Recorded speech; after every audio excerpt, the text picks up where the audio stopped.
वो कहते हैं ना कि चीजें अचीव की जाती हैं, चीजें मांग के ली नहीं जाती, ना ही चीजें ऐसे हाथ पे हाथ रख के बैठ के नसीब होती हैं। तो आज एक करण औजला की बात याद आ गई। वो कहता था कि जो मिलिया ओदे ते खुश रहा ते कदी भी किसी ਨੂੰ ਥੱਲੇ ਡਕਾਨ ਤੇ ਲੱਗੇ ਨਹੀਂ। ਆਪਾਂ ਨਾ ਤੇ ਕਦੀ ਰੀਸ ਕੀਤੀ ਹੈ ਤੇ ਨਾ ਆਪਾਂ ਕਦੀ ਹਸਦਬਾਜ਼ੀ ਕੀਤੀ ਹੈ।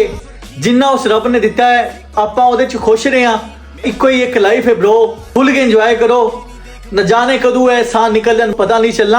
ये रहा राजा भाई का जो अचीवमेंट है, राजा भाई की जो मेहनत है, ये रहा उसका फल आपके सामने। वो कहते हैं ना कि माहौल पूरा वेवी ब्रो, वेवी माहौल तो बनता तेरे यार ने कि नहीं, माहौल का भी बाप बनया माहौल पूरा बेबी हाय बेबी तू भावे काला सूट कदे कदे पावे ने भी तू रोजी अजमाउंदी पता चाਹੁੰਦੀ तू लागी यारी जट्टां दे मुंडे ना हुण